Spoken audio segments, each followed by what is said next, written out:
I don't know about you, but somehow summer feels even busier for me than the regular school year between camps and having appointments and outings and just generally trying to keep the house running.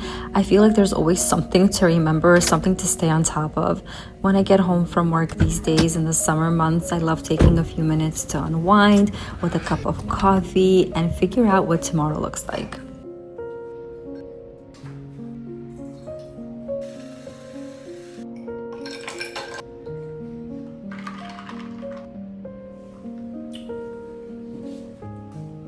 The first thing I do is check on what my schedule is like for tomorrow so that I know exactly what I need to plan around. Instead of trying to keep everything in my head, everyone in the family can see it right here on the Nori Family Hub. I was planning on making my challahs tomorrow because that's when I usually do it on Wednesdays, but when I checked the schedule, I realized that my oldest has an orthodontist appointment tomorrow evening, so challahs are going to be happening today instead. It's little reminders like that that really help my week run more smoothly and efficiently. One of my favorite features is that if I get a school flyer or an activity notice, I can just snap a photo and Nori turns it into reminders and tasks instead of it becoming another piece of paper sitting on my counter and I always forget about it. Nori will load it into my calendar and set reminders for me. The calendar then gets synced between all of our devices so that everyone knows exactly what's happening. Since I'll be home late tomorrow because of that appointment, I also wanted to make sure dinner was planned ahead of time. I had a quick sneak peek into my meal plan for the week and decided to make that adjustment because I wanted to have everything that I needed for tomorrow's dinner planned out today. I had a quick peek in Pinterest just to get a little bit of inspiration, copied the ingredient, sent it to Nori, who uploaded it, and now it's right here on the hub with a meal plan and the step-by-step instructions exactly where I need them. It can also simultaneously add all the ingredients I need for the recipe into the shopping list. Wednesday is also our grocery shopping day in our house so that we can get ready for Shabbat. As I update our shopping list, it automatically syncs across all of our devices. So whether I'm the one doing shopping or my husband is picking up a few things, we're both working from the same exact list, so nothing ever gets forgotten or booked twice. Shopping list. Adding item, salmon added. What I love most is that everything is finally in one place. Our calendar, our grocery list, our recipes, reminders, routines, even those random papers that I showed you earlier on that just get piled up on the counter. Instead of it all just being a big mess and living all in my head, it's finally all in one spot. I just check the hub and that's what the rest of the family does as well, and we're all on the same track. As someone juggling work, a busy household, Shabbat prep and everything else that life throws our way, having one place that keeps our family organized honestly takes so much of the mental load off. Red flour to my bingo shopping list. Red flour added. If you've been looking for an easier way to keep your family organized, definitely check out the Nori AI Family Hub. Just say, "Hey Nori." If you'd like to try Nori out for yourselves, use my discount code Sonya27 to save on your order. You can find the link in the description box below. I get asked all the time how I keep my challahs fresh when I bake them earlier on in the week like I'm doing it this week. It's actually very simple. As soon as they come out of the oven and cool completely, I place them straight into the freezer. That's the secret. You can't wait for a day or two to put them into the freezer. They need to be very, very fresh. And then right before Shabbat comes in, I defrost it, pop it into my oven for a few minutes, and they are just as good as the day that they were made. Now that the challahs are out of the way and finished, it's Thursday now, which means it's time to move on to our entrees and appetizers. I'm starting with a minute roast since it takes the longest to cook, and I'd rather get that out of the way first. I spray it lightly with some oil, and then I season it with salt, black pepper, paprika, garlic powder. I like to add in 1 cup of water just to make sure it doesn't dry out. I cover it tightly and bake it at 350 degrees for about 2 hours.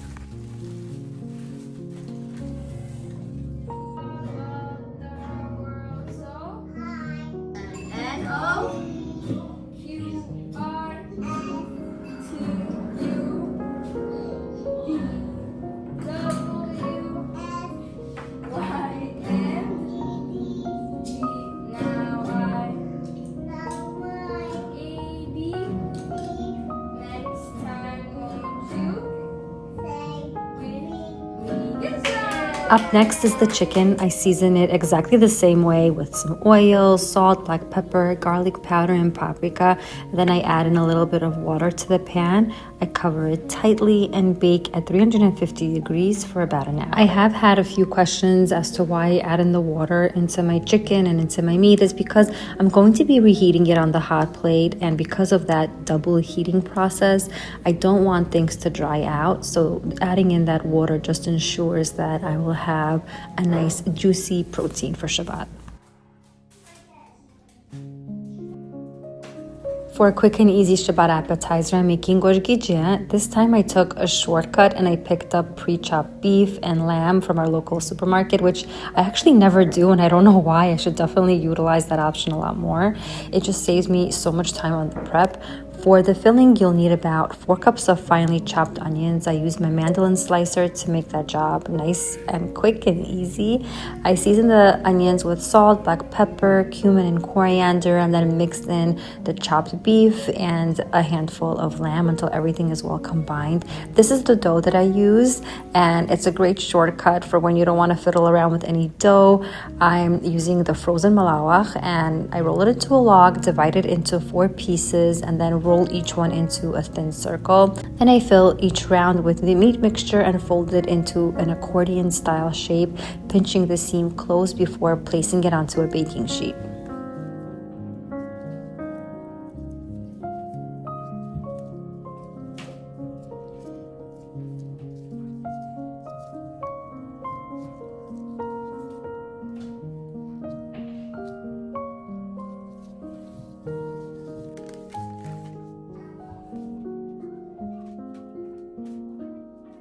If you'd rather keep things even simpler, you can fold them into triangles instead. Just bring the dough together in the center, pinch the seams closed, and you're done. At this point, now that everything has been shaped, you can either place this into the freezer and freeze them and whip them out whenever you're feeling like having these, or if you want to bake them for Shabbat or for any occasion, you'll egg wash them, add some sesame seeds to the top, and then bake them in a 400-degree oven for about 40 minutes until they're golden, crispy, and absolutely delicious.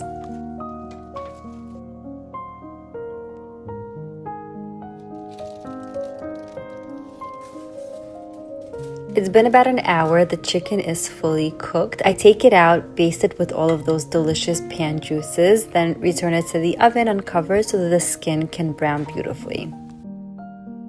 At the same time the roast has finished cooking, after about 2 hours in the oven, I remove it, let it cool slightly on the counter before moving on to the next step.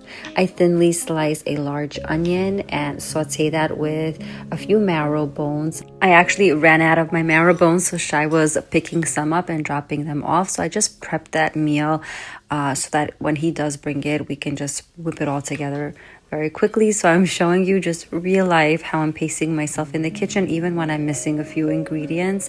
I set up my minute steaks all around, and while we're waiting for Shai, I'm getting started on my sourdough. I made it earlier. Now I'm going to be shaping them and placing them into their bannetons.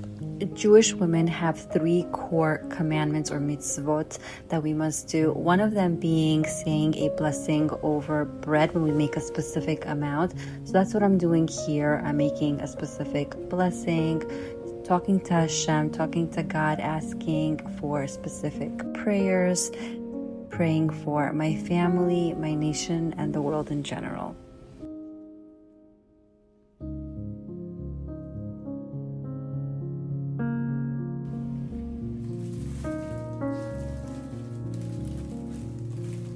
Once the dough is in the bannetons, I cover them up and place them in the fridge, where I bake them the next day when I get back from work. Separately now, I'm starting on an eggplant salad. I slice it into cubes, place them onto a baking tray that I've sprayed well with some oil.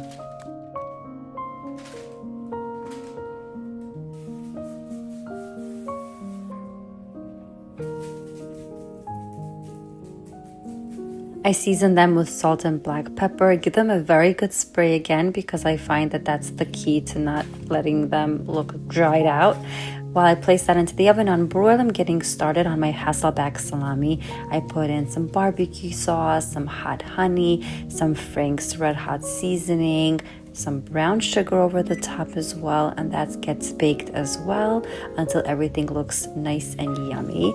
We finally got the marrow bones from Shai. I sauteed that with the onions, placed that into the center with the meat, seasoned it with some salt, some onion salt, and a drizzle of Ceylon.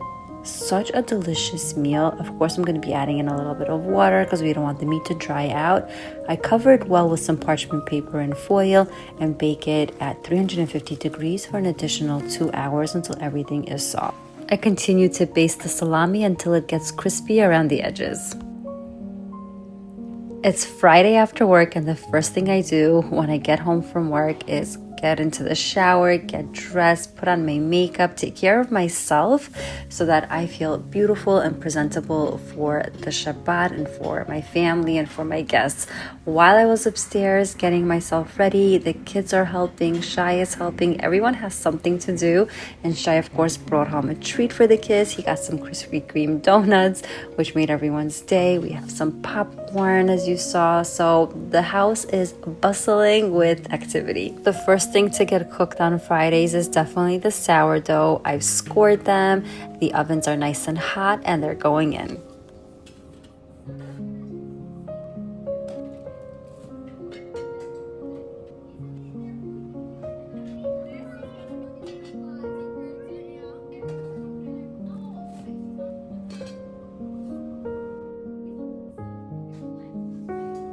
I have a few salads going on the stovetop. I have my matbucha going, and I'm making a fire-roasted eggplant salad, the boy John.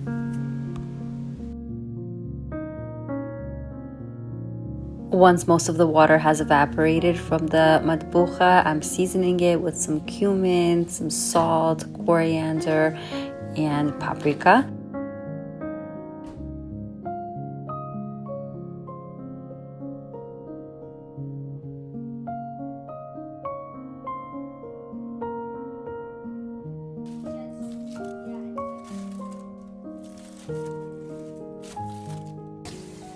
Mom, set a timer for 5 minutes. Hey, Nori? Set a timer for 5 minutes. Setting timer. Timer set for 5 minutes. Aviva's cookies are out of the oven. They're the thin, chewy kind. We already sampled one. They were utterly delicious. They're super, super soft and yummy. To finish off the roasted eggplant salad, I'm adding in some red pepper, some dill, seasoning it with some salt and black pepper, adding in vinegar, some garlic, mixing it all thoroughly, and that's a yummy salad. I think she'd kill me if I were close tonight. She'd kill me? She would? You really did it? Yeah, try and get a new cleaning help you. As we were setting up the Shabbat table, we had a glass that broke, and while my kids did their best to clean it up, my friend came over for Shabbat. They were staying with us, and she was right away in there offering to vacuum, which was so nice. Some friends are just really like family, like I wrote. Absolutely sweet. She also made this unbelievable cake. Look at how gorgeous it is. This form, like this is a bundt pan that she has. I have to get the link for it. I think it's just so gorgeous. Everything is basically cooked. Everything is done. Now we're just heating things up. I have to show you how this minute roast came out. Absolutely butter soft, so delicious. I place everything into my hot plate. Miriam's making the last salad, and we are done. Wanted to wish you a Shabbat Shalom. May it be a peaceful one, filled with your family and friends surrounding your table.